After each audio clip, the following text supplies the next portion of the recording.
달콤한 말씀, 행복한 하루. 오늘 함께 나누실 말씀은 로마서 9장 15절부터 29절까지 말씀입니다.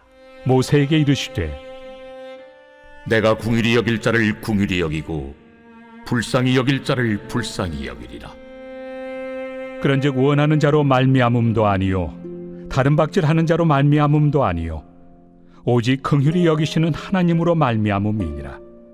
성경이 바로에게 이르시되 내가 이 일을 위하여 너를 세웠으니 곧 너로 말미암아 내 능력을 보이고 내 이름이 온 땅에 전파되게 하려 함이라 하셨으니 그런즉 하나님께서 하고자 하시는 자를 긍휼히 여기시고 하고자 하시는 자를 완악하게 하시느니라.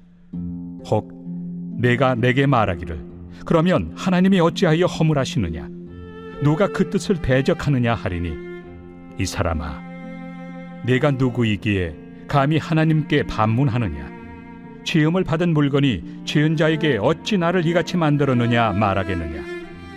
토기장이가 진흙 한 덩이로 하나는 귀히 쓸 그릇을 하나는 천히 쓸 그릇을 만들 권한이 없느냐. 만일 하나님이 그의 진노를 보이시고 그의 능력을 알게 하고자 하사 멸하기로 준비된 진노의 그릇을 오래 참으심으로 관용하시고 또한 영광 받기로 예비하신 바 긍휼의 그릇에 대하여 그 영광의 풍성함을 알게 하고자 하셨을지라도 무슨 말을 하리요. 이 그릇은 우리니 곧 유대인 중에서뿐 아니라 이방인 중에서도 부르신 자니라. 호세야 그래도 이르기를 내가 내 백성 아닌 자를 내 백성이라 사랑하지 아니한 자를 사랑한 자라 부르리라. 너희는 내 백성이 아니라 한 그곳에서 그들이 살아계신 하나님의 아들이라 일컬음을 받으리라.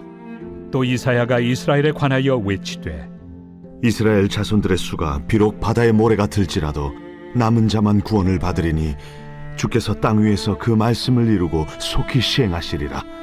또한 이사야가 미리 말한 바 만일 만군의 주께서 우리에게 씨를 남겨두지 아니하셨더라면 우리가 소돔과 같이 되고 고모라와 같았으리로다.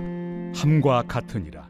오늘 본문에는 출애굽 때에 하나님께서 그 마음을 강팍하게 혹은 완악하게 하셨다고 기록된 바로의 이야기가 등장합니다.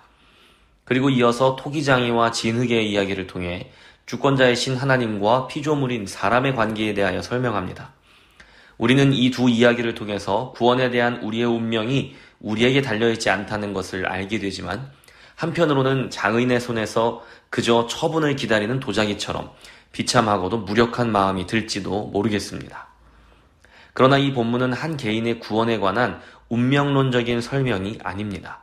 구원을 받을 사람, 정죄 받을 사람이 따로 정해져 있다는 이야기는 더더욱 아닙니다. 이 본문의 핵심은 인간의 반역에도 불구하고 우리를 구원하시는 하나님의 긍휼에 있습니다. 이스라엘은 하나님께 순종하지 않았습니다. 그들은 우상을 숭배했고 하나님을 거절했습니다.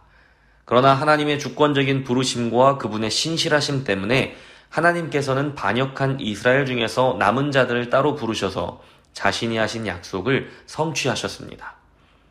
오늘 본문은 이스라엘의 반역에도 불구하고 하나님께서 긍휼을 베푸셔서 구원을 얻는 자들이 있는 것처럼 이방인인 우리에게도 하나님의 긍휼이 닿아서 하나님의 백성이 될 수 있었다는 하나님의 긍휼을 이야기하는 본문입니다. 하나님의 그 놀라운 긍휼이 예수 그리스도를 통해서 우리에게 닿게 된 것입니다.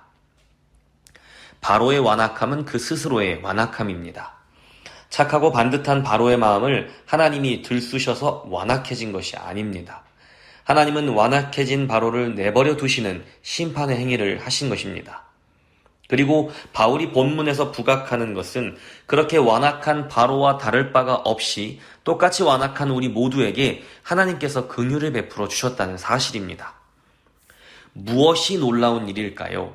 어떤 사람은 구원을 받고 어떤 사람은 구원을 받지 못한다는 사실이 놀라운 것이 아닙니다. 우리 중 누구라도 또 단 한 사람이라도 구원을 받는다는 사실이 놀라운 것입니다. 왜냐하면 모든 사람이 하나님 앞에서 심판을 받는 것 외에는 다른 아무 자격이 없기 때문입니다. 누군가는 구원을 받고 누군가는 진노의 그릇에 머문다 해서 하나님이 불의하다 할 수 있습니까? 결코 그럴 수 없습니다. 나에게 빚진 자가 10명이 있는데 내가 그 중에서 5사람의 빚만 탕감해주고 5사람의 빚은 탕감해주지 않았다고 해서 나를 완악한 사람이라고 할 수 있습니까? 오히려 단 몇 사람이라 할지라도 누군가 구원을 받는다는 사실만으로도 하나님의 놀라운 긍휼을 찬양해야 마땅합니다. 그것은 정말로 아무런 자격이 없는 사람들을 향한 하나님의 전적인 긍휼이기 때문입니다.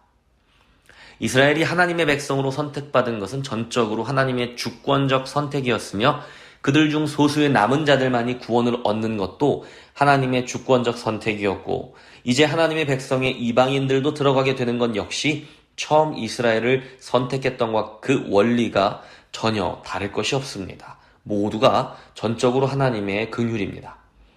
우리는 이스라엘이 누구이고 그들이 어떤 민족이고 이방인이 어쩌고 저쩌고에 관심이 많지만 정작 중요한 것은 그것이 아닙니다. 물론 사람마다 그 부르심과 사명이 다른 것처럼 이스라엘과 이방인의 부르심과 사명이 다르지만 그뿐입니다. 우리가 하나님의 백성이 되는 것, 구원을 얻는 것에 있어서 이스라엘이 누구이고 이방인이 누구인지는 전혀 중요하지 않습니다. 중요한 것은 오직 한 가지입니다. 우리를 구원하시는 분이 누구인지만 중요합니다. 오늘 본문의 16절을 보십시오.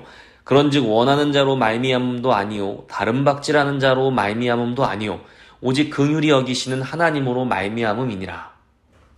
구원은 구원을 원하는 사람이나 구원을 향해 달려가는 사람의 노력으로 이루어지는 것이 아닙니다. 구원은 누군가의 출생 신분이나 국가나 그 사람의 노력과 열정 여하에 달려있는 것이 아니라 오직 하나님의 긍휼로만 이루어집니다. 우리가 구원을 받는 것에 있어서 내가 누구인지는 하나도 중요하지 않습니다. 그렇기 때문에 구원에 대한 근거는 우리가 누구인지가 아니라 우리를 구원하시는 하나님이 누구이신지가 중요한 것입니다. 사도들의 시대에서부터 지금까지 이스라엘은 버림받는다고 할 만큼 아주 소수의 남은 자들만이 구원을 얻었습니다. 이 결과에 대하여 우리가 무슨 말을 할까요? 적어도 오늘 본문에서 우리는 모든 대답을 다 찾을 수는 없습니다. 그러나 어떤 상황에 대해서도 우리가 하나님의 정의를 의심할 수 없고 그분의 불의함을 주장할 수 없습니다. 우리가 발견할 수 있고 또 발견해야 하는 사실은 오직 한 가지입니다. 그럼에도 불구하고 남은 자들을 찾으시고 구원하시는 하나님의 긍휼 말입니다. 물에 빠진 사람 구해놓았더니 보따리 내놓으라고 한다는 속담이 있습니다. 우리 자신을 돌아볼 때 구원을 얻을 자격이 있는 사람인가요? 그럼에도 불구하고 우리는 너무나 자주 하나님께 보따리를 내놓으라고 요구하지 않습니까? 오늘의 우리가 있는 것은 오직 하나님의 주권적인 선택과 신실하신 그분의 성품 덕분입니다. 그리고 자격이 없는 우리에게 하나님께서 베풀어 주신 긍휼 덕분입니다. 어린 자녀를 키우다 보면 터무니없는 억지와 투정을 마주하게 될 때가 많습니다. 아이는 정해놓은 규칙도 지키지 않고 약속도 지키지 않으면서 연거푸 다시 기회를 달라고 떼를 씁니다. 너는 약속도 지키지 않았고 규칙도 지키지 않았다고 말해주어도 아이는 울고불고 난리를 피웁니다. 그런데 그 순간에 문득 하나님 앞에서의 내 모습이 이 아이와 같구나 하고 깨달아졌습니다. 규칙도 지키지 않고 약속도 지키지 않으면서 정작 필요한 순간에 떼를 쓰고 억지를 부리는 어린아이의 모습이 바로 저의 모습이라는 것을 보게 된 것입니다. 그리고 그럼에도 불구하고 다시 손을 내밀어주고 기회를 주고 그 마음을 달래주는 것이 바로 아버지의 마음, 하나님의 마음이라는 것을 느끼게 되었습니다. 그것이 바로 하나님의 긍휼입니다. 우리를 끝까지 책임지신다는 그 아버지의 약속을 신실하게 지키시기 위해 하나님은 오늘도 어린아이와 같은 우리에게 긍휼을 베풀어주고 계십니다. 온 세상을 향해 오래 참으심으로 그 긍휼을 베풀고 계십니다. 하나님의 긍휼로 구원을 얻은 우리도 오늘 하루 누군가에게 긍휼을 베풀어준다면 어떨까요? 잠잠히 하나님의 긍휼을 묵상하고 감사와 찬양으로 가득한 하루를 보내시기를 축복합니다. 하나님은 오늘도 우리를 향해 긍휼을 베풀고 계십니다.